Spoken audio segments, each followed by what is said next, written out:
Hello everyone, very much welcome to our series of quality enrichment program which are specifically initiated for your quality answer writing.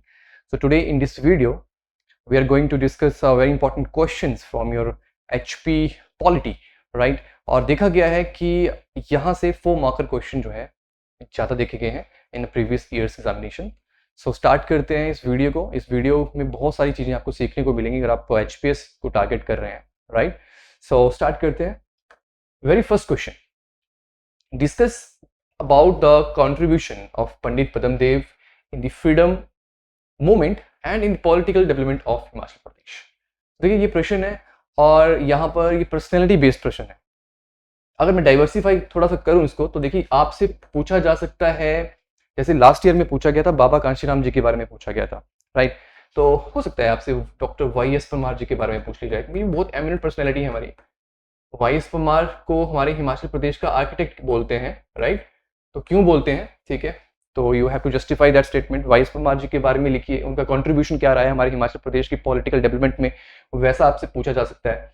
और जो भी हमारे important Prajamandal leaders रहे हैं, like अगर हम सिरमौर की बात करते हैं तो शिवानंद परमोल, ठीक है? तो इनका कंट्रीब्यूशन भी आपसे पूछा जा सकता है. तो आप वैसे भी जो है वो रेडी रहिए, ठीक है? हो सकता है आपसे सीताराम इनके बारे में भी हो सकता है, या कुछ और जो भी डिफरेंट प्रजामंडल लीडर्स रहे हैं, तो ओवरऑल सारे प्रजामंडल लीडर्स का कंट्रीब्यूशन पूछा जा सकता है. जैसे सीताराम तो जो आपको पता है कि धामी से ही बिलोंग करते थे, एंड जैसे भास्कर नंद है, ठीक है? इनका आपको कुछ स्पेसिफिक जो लीडर्स हैं हमारे हिमाचल प्रदेश के, जो एक टाइम के जो हीरोज रहे हैं, ठीक है, उनका नाम आपको पता होना चाहिए. और वेरी इंपॉर्टेंट पर्सन जिसका नाम मेरे को पहले लेना चाहिए था, भगमल सोठा. भागमल सोठा जो है, देखिए, और पंडित पदम देव जी, ये मेन स्पिरिट माने जाते हैं हमारे हिमाचल प्रदेश में. जब प्रजामंडल जो है ऑर्गेनाइजेशन बनी, सबसे पहले हमारे हिमाचल प्रदेश में जब HRPM बना, तो यही वो लोग थे, पंडित पदम देव जी एंड भागमल सोठा, ठीक है? इनकी कंट्रीब्यूशन बहुत ज़्यादा उम्दा मानी जाती है, मेन स्पिरिट माने जाते हैं. तो पर्सनैलिटी बेस्ड प्रश्न पूछे जा रहे हैं आजकल प्रीवियस ईयर्स में, तो आपने अकॉर्डिंगली खुद को प्रिपेयर रखना है. अब चलते हैं इस क्वेश्चन की तरफ, इसके आंसर की तरफ चलते हैं, ठीक है? तो पंडित पदम देव जी का आपसे पूछा हुआ है. तो देखिए इनका आपको थोड़ा बैकग्राउंड पता होना चाहिए. इन्होंने INC को ज्वाइन किया था, और जो भी मेजर हमारे जो मूवमेंट हुए, अगर हम नेशनल फ्रीडम स्ट्रगल की बात करें, नेशनल कोऑपरेशन, हमारा नॉन कोऑपरेशन जो मूवमेंट था, ठीक है, नॉन कोऑपरेशन मूवमेंट में भी इनकी एक्टिव पार्टिसिपेशन जो थी. और अगर हम सिविल डिसओबीडियंस मूवमेंट की बात करते हैं तो उनमें भी थी.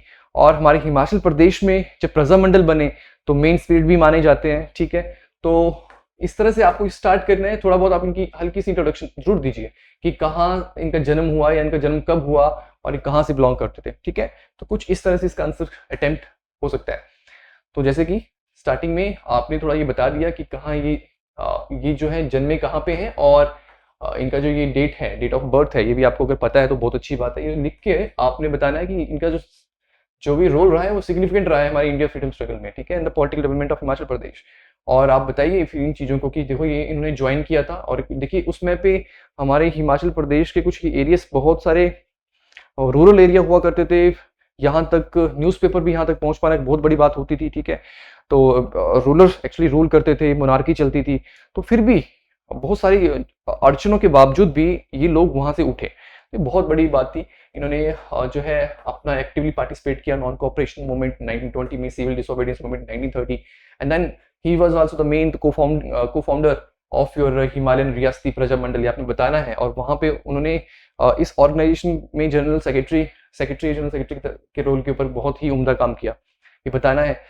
और पदम देव जी ने फिर ये भी बताना है कि इन्होंने सोशल जो इश्यूज चल रहे थे हमारे जितने भी प्रिंसली स्टेट्स में, रीत, बेगार, बेथ और अनटचेबिलिटी, इनके रिगार्डिंग इन्होंने आवाज उठाई, कंटिन्यूसली आवाज उठाते रहे. तो ठीक है, ये बताना है. और स्पेसिफिकली कोली कम्युनिटी के अगेंस्ट जो भी डिस्क्रिमिनेशन चलती थी, तो उनके अगेंस्ट इन्होंने आवाज उठाई. तो ये पार्ट भी आपने बताना है. And then he led a very major non violent satyagraha, जिसको हम सुकेत सत्याग्रह बोलते हैं, जिसने एक बहुत ही इफेक्टिव रोल प्ले किया हमारे हिमाचल प्रदेश में, हमारे हिमाचल प्रदेश के बनने में, unification of all the princely states सारे जो थे, उनको आखिरकार जो भी रूलर्स थे उनको जो है मोनार्की छोड़नी पड़ी, अपनी गद्दी छोड़नी पड़ी. एंड हमारा हिमाचल प्रदेश एक पॉलिटिकल मैप ऑफ इंडिया में बन के आया, राइट? तो एक सुकेत सत्याग्रह एक बहुत ही सिग्निफिकेंट इवेंट माना जाता है. तो उसको लीड किया पंडित पद्मदेव जी ने, ठीक है। बाकी लीडर हम कह सकते हैं कि after the formation of Himachal Pradesh he got many political position. हमारे पहले गृह मंत्री रहे, होम मिनिस्टर रहे, ठीक है। और इन्हें जो है वो बहुत सारे स्टेट ऑनर्स, मतलब राज्य की तरफ से बहुत सारे सम्मान इनको मिल चुके हैं, और उनको आज भी हमें जो है वो हम इनको याद करते हैं, ठीक है, इनके कंट्रीब्यूशन को। तो ये बहुत ही इंपॉर्टेंट पर्सनैलिटी है, इनका आपने अच्छे से इसको पढ़ लेना है, ठीक है। इस तरह से क्वेश्चन अटेम्प्ट हो जाना चाहिए। नेक्स्ट क्वेश्चन की तरफ मूव करते हैं। What were the significant reasons for the political development of the hill states during 1940s? सो देखिए, ये मैंने थोड़ा अलग हटके पूछा है। हालांकि इस तरह के प्रश्न जो है वो प्रीवियस ईयर्स में पूछे गए हैं, लेकिन उनकी वर्डिंग अलग हो सकती है। आपको पता है कि 1940 के टाइम पे कुछ हमारे हिमाचल प्रदेश में प्रजामंडल मूवमेंट चले, ठीक है। तो प्रजामंडल फॉर्मेशन की वजह क्या थी, ठीक है। तो अगर मैं इस क्वेश्चन को थोड़ा डाइवर्सिफाई भी कर दूं कि देखूं कि यहाँ से और क्या क्या क्वेश्चन बन सकते हैं कि आपने प्रिपेयर रहना है, क्योंकि क्वेश्चन देखिए यहाँ से बड़े सारे रिपीट होते हैं। 4 मार्क प्रश्नों की मैं बात करूँ तो आपसे हो सकता है कि पूछ लिया जाए कि इमरजेंस की discuss the emergence of Himalayan रियासती प्रजामंडल, ठीक है, इन हिमाचल प्रदेश। एंड उसके बाद हो सकता है आपसे पूछ लिया जाए कि discuss which organisation played a significant role in the political development of Himachal Pradesh. Which organisation और ये ऑर्गेनाइजेशन जो थी, जो प्रजामंडल की बात करते हैं, जो भी हमारे हिमाचल प्रदेश में प्रजामंडल बने, अलग अलग रियासतों में बने, ठीक है। प्रजामंडल बनने की वजह क्या थी, वो यू शुड नो। आपकी जो क्लैरिटी है इन पर्टिकुलर टॉपिक से, प्रजामंडल वाले जो हमारा ये पार्ट रहता है, तो वो आपका बहुत अच्छे से क्लियर होना चाहिए, राइट। तो which organisation played a significant role for the political development of Himachal Pradesh, question ऐसे भी पूछा जा सकता है, ठीक है। एंड पूछा हुआ है कि what were the significant reasons for the political development of the hill states during 1940s। तो क्या हो सकता है, देखिए क्या क्या चीजें हो सकती हैं। आप सोचिए इसका आंसर हम अच्छे से कैसे कर सकते हैं। तो देखिए, लीडरशिप एक बड़ी इंपॉर्टेंट बात है। देखिए, कुछ ऐसे हमारे एमिनेंट पर्सनालिटीज हैं, हमारे हीरोज हैं, रहे हैं, इतने रिमोट एरियाज होने के बावजूद भी उनका वो जागरूकता इनमें होना और लोगों को लीड करना, तो वो बहुत बड़ी बात थी। हमारे कुछ इंपॉर्टेंट पर्सनालिटीज के नाम आप ले सकते हैं, जिनकी वजह से आगे फर्दर क्या हुआ, हमारे हिमाचल प्रदेश के बहुत सारे ऐसे इंटेलेक्चुअल्स ने लुधियाना कॉन्फ्रेंस अटेंड की, AISPC की। तो उनका वो पार्ट बताना जरूरी है कि लीडरशिप के बाद जो हमारी ऑर्गेनाइजेशन बनी, ठीक है, जैसे प्रजामंडल जो ऑर्गेनाइजेशन बनी, HRPM बना, राइट। तो इस ऑर्गेनाइजेशन ने बड़ा इंपॉर्टेंट रोल प्ले किया। जितने भी सोशल कॉज थे उनके रिगार्डिंग, और एंटी इंपीरियलिस्टिक फीलिंग डेवलप करना और नेशनल सेंटीमेंट डेवलप करना हमारे हिमाचल प्रदेश के लोगों में, तो इस ऑर्गेनाइजेशन का काम जो है काफी इंपॉर्टेंट रहा है। तो आप रीजन पूछे हुए हैं, तो जिस तरह से ये ऑर्गेनाइजेशन बनी इसको भी आपने बताना है, ठीक है। और बाकी रूलर्स खुद, जो रूलर्स जो थे, उनका जो ऑप्रेसिव रूल था वो भी एक रीजन है। जो उनका ऑप्रेसिव रूल था और उनके रूल के अंडर जिस तरह की जो सोशल इविल्स थी, बेगार, बेथ, जो भी अनटचेबिलिटी, कुछ चीज तरह की चीजें जो है चलती रही, तो इन्होंने भी क्या किया, फ्यूल किया एक तरह से हमारी हिमाचल प्रदेश के जो है इन आंदोलनों को। जो HRPM जो इनके द्वारा जो प्रजामंडल मूवमेंट चलाए गए, ठीक है, तो उनकी वजह से जो है वो काफी एक तरह से इनके जो खुद के जो अपने ऑप्रेसिव रूल थे रूलर्स के, तो उन मूवमेंट्स को इन्होंने फ्यूल किया, ठीक है, इन्होंने खुद। सो ये चीजें कुछ इस तरह से मेंशन की जा सकती हैं। तो लेट्स सी कि मैंने आंसर जो है किस तरह से यहाँ पे आपके सामने मेंशन किया है। देखिए, सबसे पहले लीडरशिप, ये कुछ नाम, ये नाम बहुत इंपॉर्टेंट है। आप कुछ इंपॉर्टेंट नाम को अंडरलाइन भी कर सकते हो, ठीक है, एग्जाम में, जैसे कि श्री पद्मदेव जी, भागमल सोठा, ठीक है, जुब्बल के। अगर आपको पता है कि कहाँ के, तो वो और अच्छी बात है कि कहाँ के हैं। आपके भास्कर नंद कहाँ के हैं, शिवनंद रमोल कहाँ के हैं, तो यू शुड नो कि आप अपने अंडरस्टैंडिंग बता रहे हो कि आपको बहुत अच्छी से क्लियरिटी है कि कौन कहाँ से है। आप ऐसी हवा में नहीं कर रहे हो चीजों को। भास्कर नंद हो गया, भज्जी के हैं, सूरत राम प्रकाश ठियोग के हैं, ठीक है। कुछ ऐसी इंपॉर्टेंट पर्सनैलिटीज के नाम आप जरूर लिखिए। और यहाँ पे मैंने चंबा के नहीं लिखे, चंबा के आप मेंशन कर सकते हैं, राइट। सो ये लीडरशिप जरूर बताओगे, इनकी बदौलत फिर आगे चीजें हुई, ठीक है। प्रजामंडल मूवमेंट्स में आप बता सकते हो, देखिए इनके द्वारा जो मूवमेंट्स लाए गए यहाँ पे मेंशन नहीं किए, आप जरूर मेंशन कीजिए, जैसे कि भाई दोना पाई मूवमेंट। अब ये क्वेश्चन भी बार बार पूछा जाता है, भाई दोना पाई मूवमेंट के बारे में क्वेश्चन आ चुका है, लास्ट ईयर आई थिंक आया है कि क्या कंट्रीब्यूशन रहा है नेशनल फ्रीडम स्ट्रगल में भाई दोना पाई मूवमेंट का, ठीक है, और किसके द्वारा ये चलाया गया। तो भाई दोना पाई मूवमेंट हो गया आपका। और फिर अगर हम धामी सत्याग्रह बोले, धामी सत्याग्रह के यहाँ मैं क्वेश्चन आपको दे देता हूँ कि धामी सत्याग्रह, why this Dhami Satyagraha is considered to be a significant event in the history of Himachal Pradesh, ठीक है। तो ये धामी सत्याग्रह, आपको देखो क्वेश्चन कैसे अटेम्प्ट करना है, it's all right on your understanding of the topic. आपकी टॉपिक की अंडरस्टैंडिंग कैसी है वहां से पता चलता है। तो ये सब चीजें जो है इट्स वेरी इंपॉर्टेंट, राइट। तो ये कुछ मूवमेंट्स के नाम आप लिखना बहुत जरूरी है, प्रजामंडल मूवमेंट्स, क्योंकि रीजन पूछा है पॉलिटिकल डेवलपमेंट के, तो इन सारे मूवमेंट्स ने बहुत इंपॉर्टेंट रोल प्ले किया, लोगों को जोड़ने का काम किया, राइट। फ्यूडल ऑपरेशन, जिसे मैंने आपको कहा फ्यूडल ऑपरेशन, जो रूलर्स का खुद की जो ऑपरेसिव रूल था, तो उसने भी फ्यूल किया इन मूवमेंट्स में, ठीक है। तो वो आपने बताना है कि जैसे कि बुरी बुरी चीजें चल रही थी, सोशल इवल्स थी, ठीक है। तो ये चल रही थी, इसलिए लोग ज्यादा जुड़े, लोग जब भी ये मूवमेंट्स चले तो लोगों का जो इन लोगों के साथ जुड़ने का जो पार्ट था, एक बहुत बड़ा रीजन माना जाता है कि इनका खुद का जो रूलर्स का जो ऑपरेसिव रूल था उसने इसको फ्यूल किया, ठीक है। तो फॉर्मेशन ऑफ पॉलिटिकल ऑर्गेनाइजेशन, तो देखिए आगे एचआरपीएम तो बना, वो तो आप बताओगे, पहले एचआरपीएम बना, उसके बाद देखिए सारी इंटीग्रेशन हुई, सबने बोला कि बड़ा हिमालयन प्रोविंस बनाना है, तो उसके लिए हिमालयन हिल स्टेट जो है regional council, Himalayan hill state regional council, HHSRC system कहते हैं, वो बना, ठीक है। तो ऐसी जब ऑर्गेनाइजेशन बनी तो यस, लोगों में उम्मीदें जागे कि हम अपने जो सिस्टम चल रहा है इन प्रिंसली स्टेट्स में, जो पॉलिटिकल सिस्टम चल रहा है उसको हम बदल सकते हैं, बदलाव कर सकते हैं। तो एक पॉलिटिकल डेवलपमेंट का बहुत बड़ा जो है ये हम कह सकते हैं एक रीजन था, ऐसी ऑर्गेनाइजेशन बनना, लोगों का इकट्ठा होना, ठीक है, फाइन। सो ओवरऑल हम कहेंगे कि दीज आर द रीजन जिन्होंने एक सिग्निफिकेंट जो है, दीज आर द रीजन जिन्होंने सिग्निफिकेंट जो है रोल प्ले किया in the political development of Himachal Pradesh. तो आप इस एंड पे 4 मार्कर क्वेश्चन को अटेम्प्ट कर सकते हैं। बी वेरी श्योर कि आपके पास वर्ड लिमिट बहुत कम होती है और आपने उनको बहुत अच्छी तरह से अगर आप क्वेश्चन को अपने आंसर को ऑर्गेनाइज करते हो, ठीक है, और हर वो इंपॉर्टेंट बात लिख देते हो जो रिक्वायर्ड है, मार्क्स मिलने के चांसेस ज्यादा होते हैं, राइट।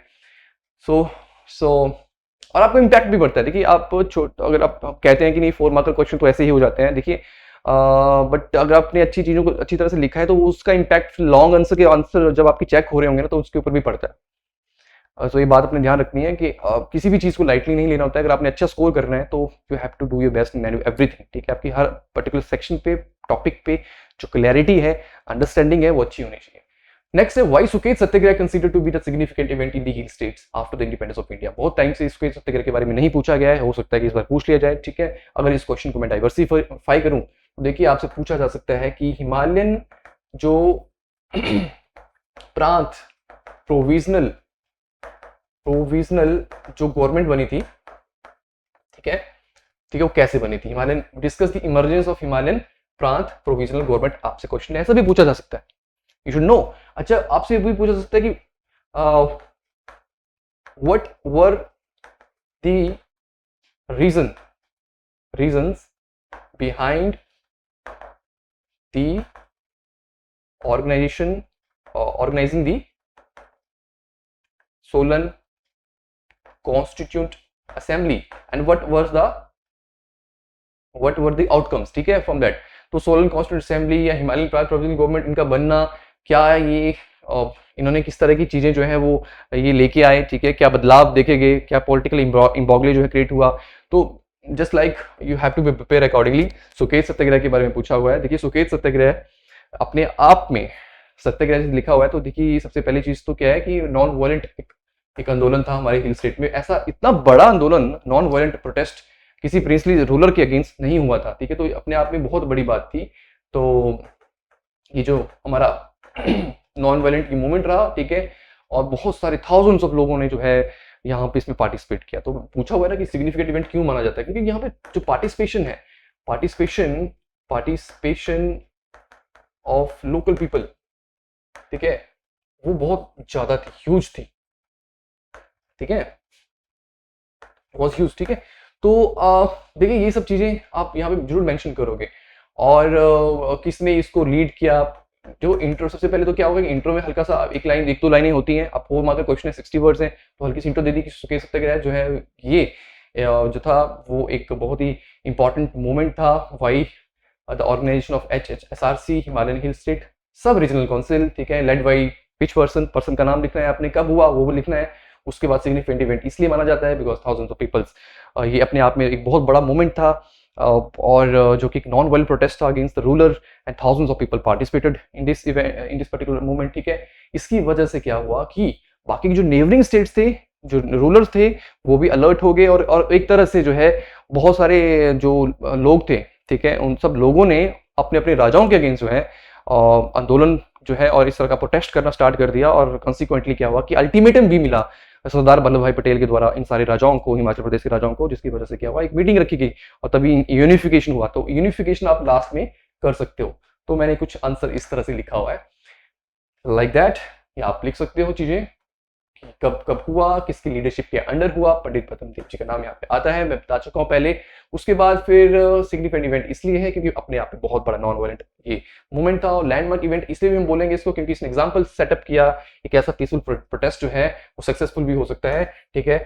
और इसने एम्फेसाइज किया कि नॉन वायलेंट प्रोटेस्ट करके भी हम कह सकते हैं सोशल एंड पॉलिटिकल चेंज लेके आ सकते हैं हमारे अपने हिमाचल प्रदेश में, right. So yes, these are the things very important. Suket Satyagraha success जो है inspired subsequent movements and played a very very crucial role to bring the democracy in our hill state, right?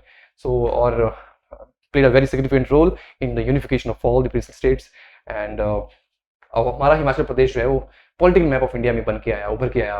तो सुकेत सत्याग्रह की जो ये पार्ट था और उसी की वजह से ये सब चीजें थी, ठीक है। तो आपने ये अच्छे से मेंशन करना है। आप आंसर इस तरह से लिखेंगे, मार्क्स डेफिनेटली अच्छे मिलेंगे, राइट। आगे चलते हैं। Discuss the emergence of the politics based on the region in Himachal Pradesh. So इस प्रश्न को अगर हम देखें तो डाइवर्सिफाई कर दूं तो अलग अलग तरह से क्वेश्चन पूछा जाता है कि आपसे कि वही हमारे हिमाचल प्रदेश में व्हाट आर द फैक्टर्स जिसकी वजह से क्या हुआ हमारे हिमाचल प्रदेश में सब रीजनलिज्म पॉलिटिक्स आई, रीजनलिज्म पॉलिटिक्स, ठीक है। तो क्या है ये, what is the sub regionalism politics and how it is affecting over the politics of Himachal Pradesh, ऐसा भी पूछा जा सकता है। What are the different factors जिसकी वजह से क्या है कि सब रीजनल पॉलिटिक्स जो है वो देखी जाती है हमारे हिमाचल प्रदेश में। Discuss the emergence of the politics based on the region Himachal Pradesh, ऐसा भी पूछा जा सकता है।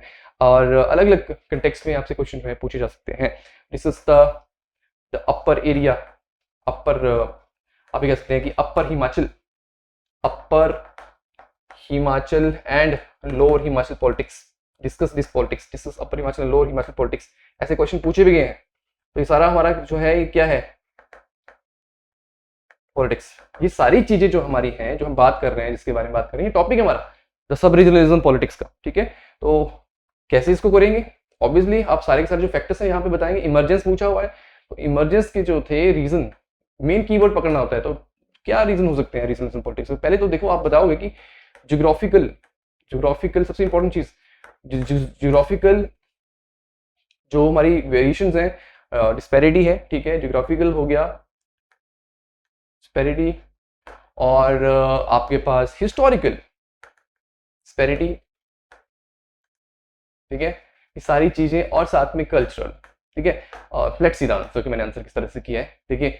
Geographical diversity, historical disparities and culture differences, these are the main reason. Basically आप लिखेंगे इमरजेंस इसी की वजह से हुई, ये मेन रीजन है। आप हल्का हल्का एक लाइन में इनको आप डिफाइन भी कर सकते हो, और ज्यादा बेटर हो जाएगा कि कैसे ज्योग्राफिकल डाइवर्सिटी कैसे है, क्योंकि अपर हिमाचल बोलते हैं, अपर हिमाचल है, लोअर हिमाचल, ठीक है।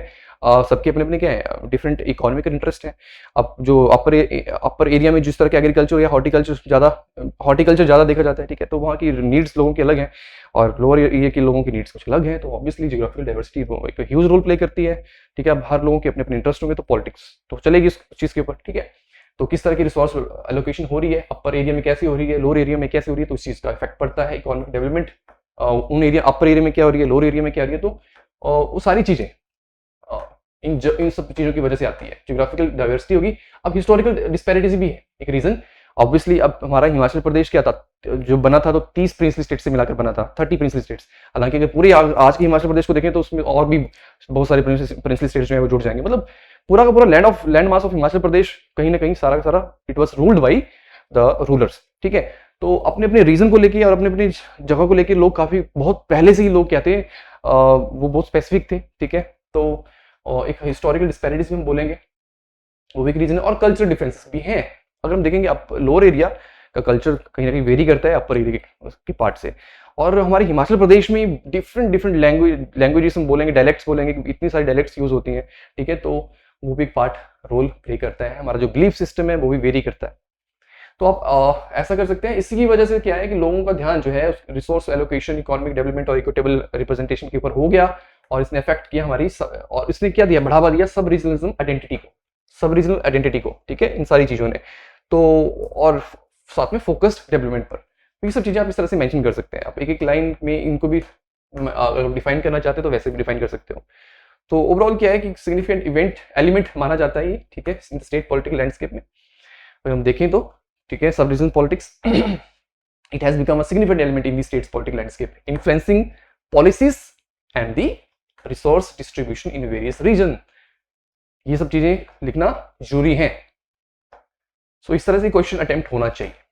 आगे चलते हैं नेक्स्ट क्वेश्चन के ऊपर। Describe how the state reorganisation in the past has affected the contemporary politics of Himachal Pradesh.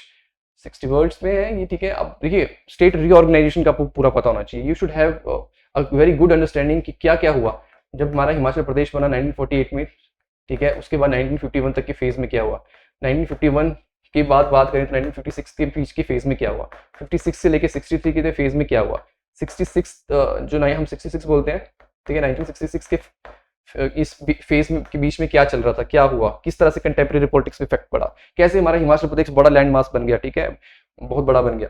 तो और 1968 तक क्या हुआ, 1968 से 1971 में क्या हुआ। तो अगर आपको सारे फेजेस बहुत क्लियर हैं, ठीक है, it is a part of our your history, administrative history जो बोलते हैं, ठीक है, एडमिनिस्ट्रेटिव हिस्ट्री।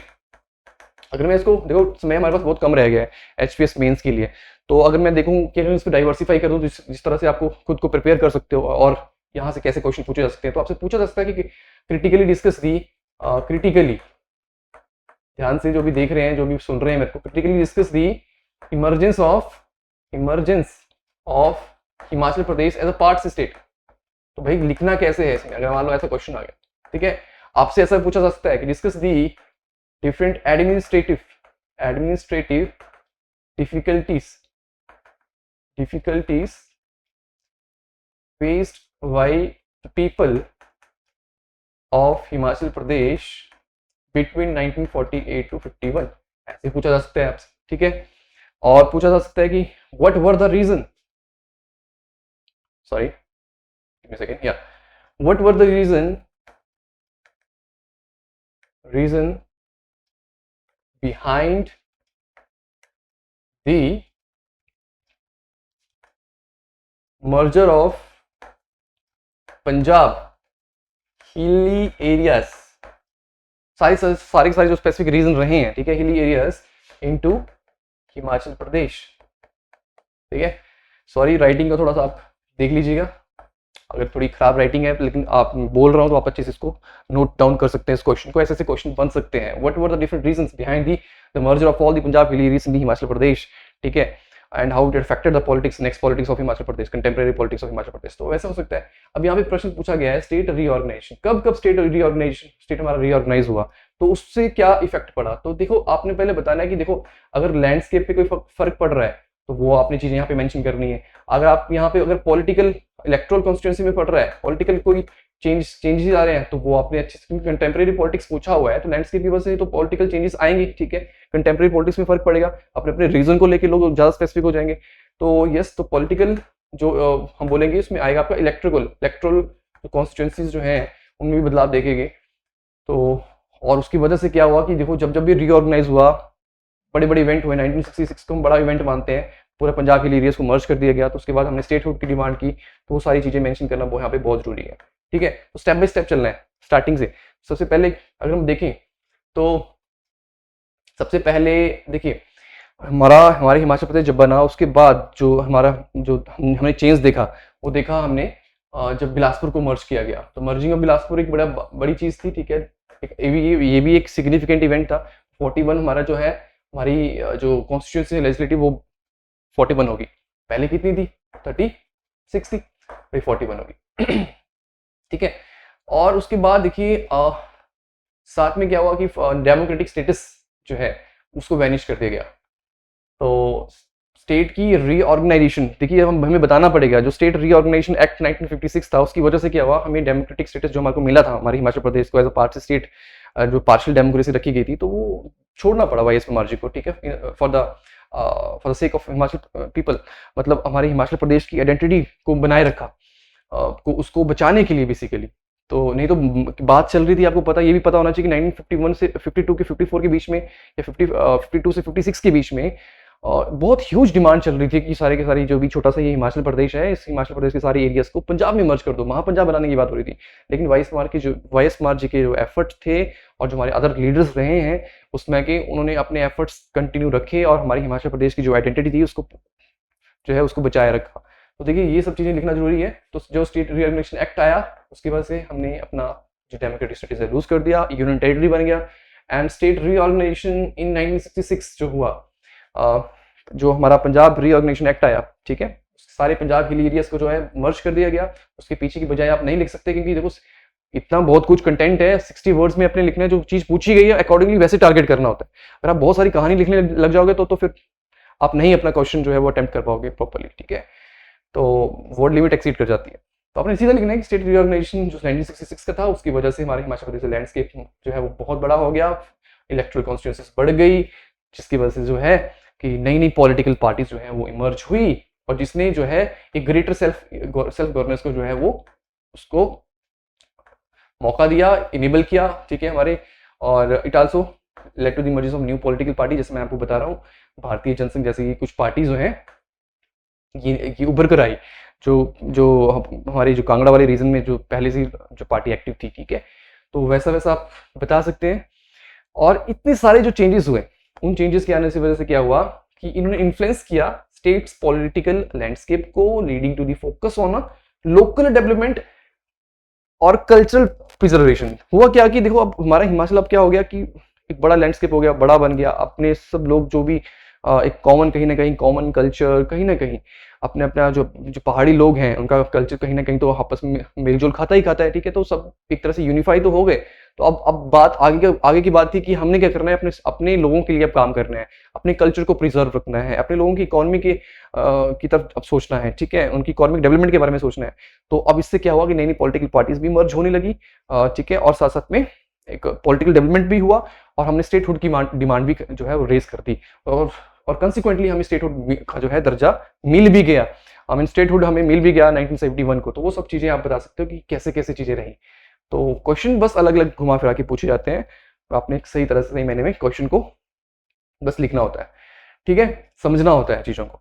अगर आपका कंसेप्ट अच्छे से क्लियर है तो आप सब चीजें अच्छे से कर सकते हैं। दैट्स हाउ इस तरह से क्वेश्चन अटेम्प्ट हो सकता है, right. So that's it from the video, thank you so much. And अगर किसी तरह का कोई सजेशन है, कोई और अगर आप किसी पर्टिकुलर टॉपिक के ऊपर चाहते हैं कि मैं वीडियो लेके आऊँ, तो प्लीज कमेंट सेक्शन में जरूर डालिए। And thank you so much, take care.